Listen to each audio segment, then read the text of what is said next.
Lá no primeiro episódio de The Boys, o Billy Butcher diz a seguinte frase pro Huey quando os dois se conhecem.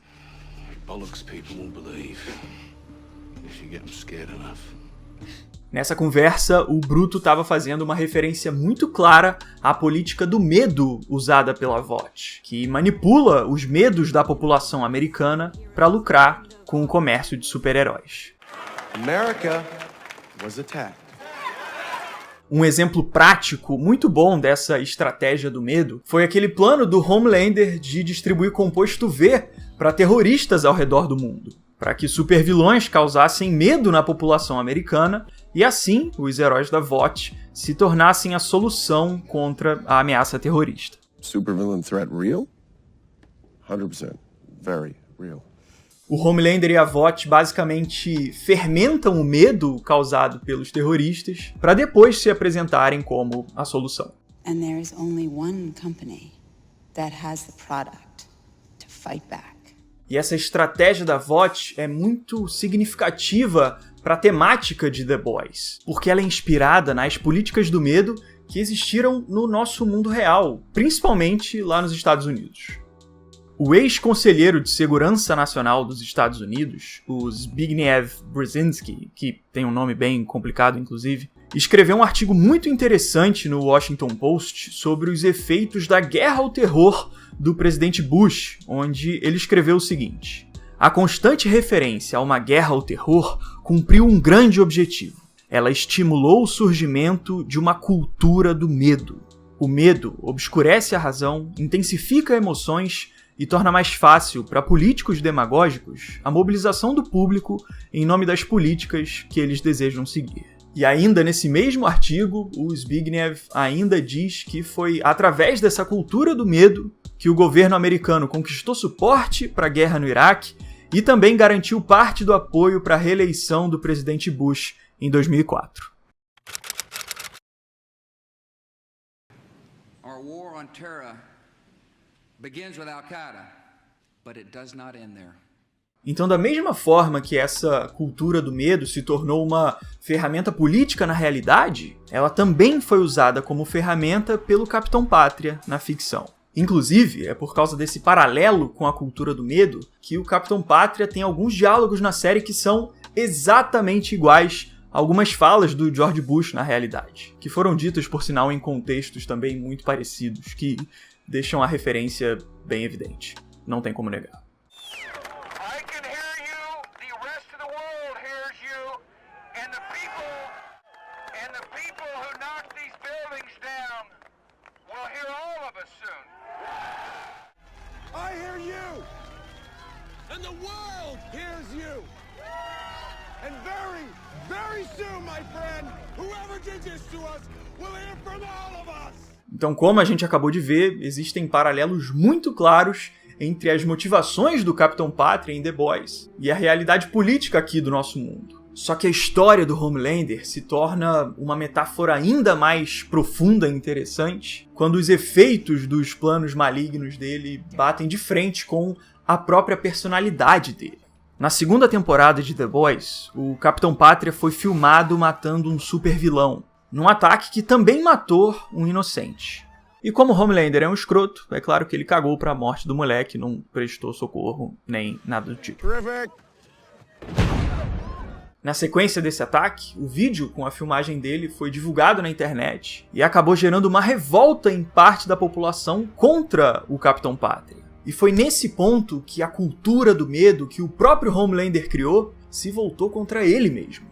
O Capitão Pátria impulsionou a criação de outros super seres ao redor do mundo só para que eles fossem revelados como novas ameaças a serem combatidas por ele e pela VOT. Só que no vídeo divulgado, foi o Homelander que acabou sendo revelado como uma potencial ameaça contra a vida de inocentes. Então o Capitão Pátria tentou manipular os medos da população para que ele fosse aceito como uma figura ainda mais heróica do que ele já era, só que por culpa dele mesmo, ele acabou sendo visto como um vilão, como um criminoso de guerra. Just relax. A rejeição que o Homelander sofreu do público por causa desse ataque foi tão perturbadora para ele que ele começou a se imaginar matando todas as pessoas que estavam contra ele naquele momento. E depois que ele fugiu, o capitão ainda teve uma crise nervosa quando assistiu a um vídeo que mostrava ele sendo rejeitado em público. Esses surtos nervosos do Homelander, essa instabilidade emocional dele, é muito reveladora porque ela demonstra uma das maiores fraquezas dele, que é o complexo de rejeição que ele carrega desde a infância. O Jon foi criado como um experimento de laboratório, sem família, sem amigos e sem ninguém realmente próximo dele. Até por isso que ele fica procurando uma mãe aleatória por aí em cenas super desconfortáveis, né? Ele foi criado sozinho como uma arma que causava medo nas outras pessoas, como o próprio Jon já disse. The people that raised me were scared of me, so they kept their distance. Essa infância isolada do Homelander é muito definitiva para a vida dele, porque ela fez ele ser uma pessoa muito complexada e até meio insegura, por incrível que pareça. Ao mesmo tempo em que os poderes do Capitão Pátria fazem ele ser um semideus inigualável, ele também sabe que são esses mesmos poderes que fizeram ele ser uma pessoa isolada, de quem todo mundo tem medo de se aproximar. Forgiveness? Now? After you raised me like a fucking lab rat? E essa solidão que o Capitão Pátria enfrentou ao longo da vida fez ele se tornar um cara que procura formar relações baseadas principalmente em dois sentimentos muito perigosos: o da admiração narcisista ou do medo aterrorizante. Quem admira o Homelander alimenta o ego inseguro e frágil dele, porque ele precisa ser amado e adorado pelos outros. They all love me.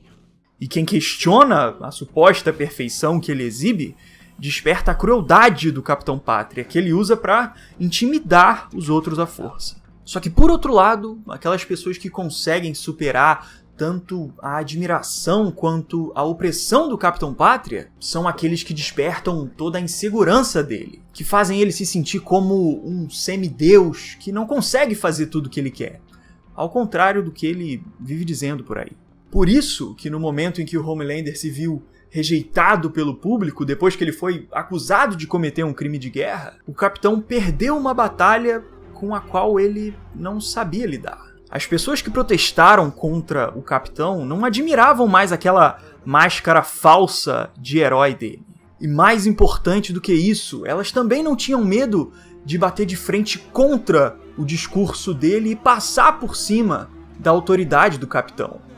E nem de mandar ele tomar no cu também. Aquele Homelander que tentou criar uma cultura do medo para submeter pessoas ao heroísmo falso dele, não conseguiu ser admirado e nem temido por essas pessoas. E assim o Homelander ali, naquele momento, não tinha mais nada e não era mais ninguém.